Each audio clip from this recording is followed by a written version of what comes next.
मेरठ के सौरभ रस्तोगी हत्याकांड ने पूरे देश को हैरान कर दिया है। आरोप है कि मुस्कान ने प्रेमी साहिल के साथ मिलकर अपने पति सौरभ की बेरहमी से हत्या कर दी और पति की लाश के टुकड़े कर एक ड्रम में डालकर उसे सीमेंट से भर दिया। मुस्कान और उसका प्रेमी साहिल सलाखों के पीछे हैं और 14 दिन की न्यायिक हिरासत में है। इतनी बड़ी वारदात को अंजाम देने के बाद भी शायद मुस्कान को अपने किए पर जरा भी मलाल नहीं है, तभी तो वो जेल में तरह तरह की डिमांड कर रही है। कभी सरकारी वकील देने की मांग करती है, कभी साहिल के साथ रहने की, तो कभी नशे की।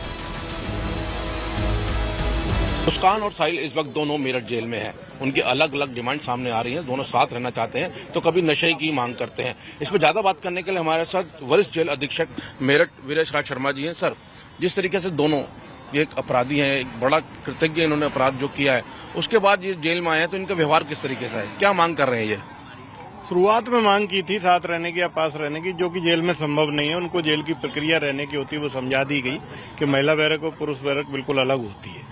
सुरक्षा की दृष्टि से हम लोग पूर्ण रूप से सचेत हैं। स्वास्थ्य परीक्षण कराया गया, उसमें नशे के विड्रॉल सिम्टम पाए गए। उसके तहत डॉक्टर ने अपना चिकित्सा देना शुरू कर दिया, दवा देना शुरू कर दिया है तथा जो जिला कारागार में नशा उन्मूलन केंद्र है, उसके माध्यम से हम योग, ध्यान, मेडिटेशन के माध्यम से हमें उम्मीद है कि 10 से 15 दिन में नशे की आदत छुड़वा देंगे। तो किस तरीके के नशे की मांग कर रहे हैं और किस तरीके का नशा करते थे आने से पहले? नहीं, उनको ये बता दिया गया है कि जो भी आप नशा करते थे उससे हमें कोई मतलब नहीं है। कारागार में किसी तरह का कोई नशा नहीं मिल सकता। इसी के तहत उनको हमने भेजा है नशा मुक्ति केंद्र में और डॉक्टर के द्वारा विड्रॉल सिम्टम की दवाइयां दी जा रही हैं। सर, देखा गया आमतौर पे जब नशे वाले जो लोग होते हैं उनको नशा नहीं मिलता तो काफी बेचैन रहते हैं। तो जब शुरुआत में अंदर आए हैं तो क्या दोनों एक ही तरह का व्यवहार कर रहे थे, बेचैनी दिख रही थी इनकी? हाँ, इसको विड्रॉल सिम्टम कहते हैं, जिसमें बेचैनी, परेशानी, चिंता होना और खाना न खाना, ऐसे सिम्टम थे। इसी के तहत स्वास्थ्य परीक्षण में निकल के आया कि इनको जो है विड्रॉल सिम्टम की जो दवाएं हैं वो देनी पड़ेंगी और डॉक्टर ने दवाएं देना प्रारंभ कर दिया। बेटे सौरभ की मौत से सदमे में आई रेणु राजपूत बहू को कड़ी से कड़ी सजा देने की मांग कर रही हैं। उन्होंने बहू की कौन कौन सी हरकतों से पर्दा उठाया, सुनिए। भैया, वो तो जब से घर में आई थी, जब से हम तो सभी परेशान थे उससे, तो सभी परेशान थे उससे। मोहल्ले वाले क्या, सब क्या, सभी पूछते, सभी परेशान थे उससे। हमारा क्या, हम तो थे अंदर। वो तो गली मोहल्ले में भी खड़ी हो के इतनी गंदी गंदी गाली देती थी कि पूछो मत। वो क्यों करते? बेटा, हम क्यों क्या करते, क्या नहीं करते। हमने कहा जरा शांति रहे, घर में बनी रहे। हमने ऊपर कमरा भी दे दिया रहने के लिए, सब कुछ कर दिया। और क्या करते, क्या करते उसके साथ? खाना हम बनाते, कपड़े हम धोते, सब काम हम करते उसका। जब भी उसको रहना नहीं आ रहा था, जब भी रहना नहीं आ रहा था, लड़ लड़ के मैं तो अलग रहूंगी, अलग रहूंगी। मैंने कहा भैया तू भी जा, इसे भी ले जा। क्या करते इस चीज को? हमने कहा भैया तू भी जाके शांति से रह, हम भी शांति से रहे। साहिल उसकी जिंदगी में आ चुका था जब वो अलग रहने की बात कर रही थी? नहीं, हमारे से कोई वास्ता नहीं था। साहिल आ रहा कि कितने साहिल आ रहे हैं और कितने जा रहे हैं, हमें कुछ पता नहीं। तो साहिल ने उसका खाली हमारा लड़का घर पे आता था, जाता था, बस हमें इतना पता। बस साहिल ने किस तरीके से उसका दिमाग जो है बदला, हमें इस विषय में पता ही नहीं है। किसी ने कोई किसी का दिमाग बदलता नहीं आजकल के टाइम में। साहिल को आप लोग नहीं जानते थे। आप ये बताइए कि जब शादी हुई थी उसके बाद दिमाग किस तरीके का था? लड़ाई किन बातों पर करती थी? मतलब उसकी बुद्धि से आपको क्या लगता था? क्यों उसको यहाँ पर भी रह के आजादी चाहिए थी कि मैं घूमूं फिरूं सड़कों पे, इधर इधर इधर इधर। वो चीज हमें पसंद नहीं थी और लड़के को भी इतनी पसंद नहीं थी। वो उसके कहने में उसे ले जाता था, करता था जब भी वो लड़ाई करती थी। क्या पूजा पाठ या इस तरीके की चीजें करती थी सबको परेशान करने के लिए, या बेटे को परेशान करने? भाई, हम इस चीज में न तो जानते ना हमें पता है इस चीज का।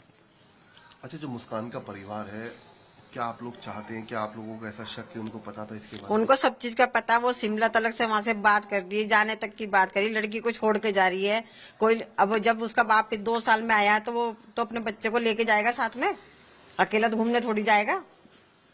कम से कम उसकी माँ का सवाल तो करती, भाई जब उसका बाप साथ में जाता तो मेरे पास छोड़ के क्यों जा रही है? अब उसकी छुट्टी पड़ी हुई है स्कूलों की, तो उसको लेके जाती साथ में। 3 तारीख को आपका बेटा जब यहाँ पर आया था तो उसने कुछ बताया था मुस्कान के बारे में? कुछ नहीं बताया था। वो 11:30 बजे आया था खाना लेने। किस तरीके से गुमराह करा उसने? मोबाइल से मैसेज करके आप लोगों को? बच्चे और सब बात करते हैं, फ्रेंड सर्कल सब बात करते हैं। मेरे को तो आता नहीं है। खैर नहीं जब वो सौरभ बन के वो उसी के फोन से, जब बात कर वो रही उसका फोन ही बाहर लेके गई थी साथ में, उसी से कर दी थी सब चीज, बात करती थी, पेमेंट भी उसी से कर दी थी, सब चीज उसी से कर दी थी। थी, आप बताइए। एक सेकंड और एक सवाल और माता जी, क्या घर के अंदर कुछ उर्दू भाषा का इस्तेमाल? भैया हमको ये चीज का कुछ पता नहीं। उधर मुस्कान की पड़ोसन ने उसे लेकर चौंकाने वाली बातें बताई हैं।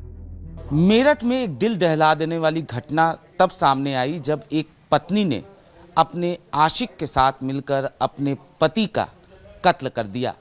कत्ल की वारदात को अंजाम देने के बाद बॉडी को टुकड़ों में पानी के ड्रम में छिपाया और उसके बाद अपने आशिक के साथ वो घूमने चली गई। इस वक्त हम उसी इलाके में मौजूद हैं जहां पर मुस्कान नाम की महिला जो है वो अपने पति के साथ रहती थी। पति लंदन में काम करता था, लेकिन फरवरी में जब पति यहां पर आया तो उसने अपने आशिक के साथ मिलकर कत्ल कर दिया उसका। हमारे साथ पड़ोसी इस वक्त मौजूद हैं, उनसे बात करते हैं और जानने की कोशिश करते हैं मुस्कान के बारे में। कब से ये लोग यहाँ पे रह रहे थे? ये लगभग 2-2.5 साल से यहाँ रह रही थी और हमने इसको बहुत कम निकलते हुए देखा है और कभी हम लोगों से कभी उसने बात भी नहीं की, नमस्ते राम राम कुछ नहीं, कोई त्योहारों पे एक्टिविटी में शामिल नहीं होना, पड़ोसियों से बिल्कुल अलग थलग रहती थी। और हमें यही पता था कि ये जॉब करती है, वर्क फ्रॉम होम करती है तो बिजी रहती है। अच्छा। हाँ, तो क्या ऐसा भी नहीं कभी, जैसे कि कई सारे फेस्टिवल ऐसे होते हैं जब लोग जो हैं गलियों में निकलते हैं उस जैसे होली है, दिवाली है, हम लोग सब लोग साथ में सेलिब्रेट करते हैं, वो कभी हमारे साथ इन्वॉल्व नहीं हुई। कभी नहीं। कभी किसी चीज़ के लिए आप आस पड़ोस में कभी ज़रूरत, जैसे पड़ोसी को ज़रूरत पड़ जाता है तो कभी इस तरीके से भी? उससे भी ज़्यादा नॉर्मल एक्टिविटी होती है, जैसे हम लोग बाहर खड़े होकर सब्जी खरीदते हैं या सफाई करते हैं अपने घर के आगे, हमने उसको कभी ऐसा देखा ही नहीं, कभी कुछ खरीदते नहीं देखा, कभी बाहर सफाई करते नहीं देखा, कुछ हमेशा हाँ जोमेटो, स्विगी और ये सब ब्लिंकिट, ये सब दिन में कम से कम 8-10 बार आते थे। शाम को एक्टिविटी ज़्यादा होती थी उन लोगों की, ये लोग बहुत आते थे। घर में कौन कौन रहता था? वो अकेली थी और एक उसकी 4-5 साल की बिटिया। अच्छा, जो हस्बैंड थे सौरभ, उनको पहले आप लोगों ने देखा? नहीं, पहली बार हमने फरवरी के लास्ट में देखा है। फरवरी के लास्ट वीक में। और हमने यही सुना है कि ये 2 साल बाद आए हैं। अच्छा। हाँ, इन 2 साल में हमने कभी नहीं देखा। तो ऑब्वियसली ये मकान जो है वो हस्बैंड ने ही दिलाया रहा होगा किराए पे। हाँ, वो दिला के गए थे और हमने ये भी सुना है कि वो मकान मालिक से बात भी करते थे कि हाँ भाई किराया वगैरह मैं दे दूंगा। पहले ये ऊपर की बिल्डिंग में रहती थी, बाद में ये नीचे शिफ्ट हुई, तो हस्बैंड ने बात की है अंकल आंटी से। अच्छा। तो संपर्क में रहते थे वो। अंकल आंटी कहाँ रहते हैं? वो जिस मकान में हुआ उसी के बराबर में मकान मालिक है। अच्छा। और ये जो साहिल है, इसको कभी आप लोगों ने देखा, नोटिस किया हो? बहुत बार देखा है। वो शाम के समय आता था टिफिन लेने, हमें ये पता था कि ये इसका भाई है और ये यहाँ खाना लेने आता है। जबकि हमें थोड़ा अजीब भी लगा क्योंकि वो यहीं पास में ही रहता है और उसके घर में लेडीज़ भी हैं, तो हमें ये चीज़ अजीब तो लगती थी कि ये खाना ही लेने यहाँ क्यों आता है। अच्छा। लेकिन बाहर चला जाता था। हमने अंदर आते हुए पहले नहीं देखा था, पर 1-2 महीने से उसकी एक्टिविटी ये थी कि वो अंदर भी आता था और दिन में कई बार आता था। तो साहिल को आप लोगों ने कब से यहाँ पे नोटिस किया, कब से आप लोगों ने देखना शुरू किया? मुझे तो लगभग 1-1.25 साल से पता है, वो आता जाता था। एक्चुअली मैं रात को खाना खा के वॉकिंग करती हूँ ना, तो मैंने उसको रात को आते हुए देखा है। लेकिन सामान लेते थे, कुछ एक्सचेंज करते थे और चला जाता था। नशे की बात सामने आई है कि नशा साहिल जो है उसके पर इल्ज़ाम यह है कि वो खुद करता था और उसने मुस्कान को भी आदत दिला दी थी। क्या कभी आपको एक्टिविटीज़ उनका देखकर नोटिस हुआ कि ये नशे की? नहीं, बाहर तो ऐसे कोई एक्टिविटी कभी नहीं दिखाई दी और चेहरे से भी नहीं लगा कि ये कुछ नशा वशा, मतलब ऐसा झूमने वाला सीन तो कुछ नहीं था। कुछ अंदर खाते हो तो पता नहीं चला। फिलहाल मुस्कान और उसके प्रेमी साहिल से पुलिस पूछताछ कर रही है। बता दें कि मुस्कान की अक्सर अपने पति सौरभ से अनबन होती थी। सौरभ के भाई बबलू के मुताबिक मुस्कान उनके भाई को जानबूझकर परेशान करती थी।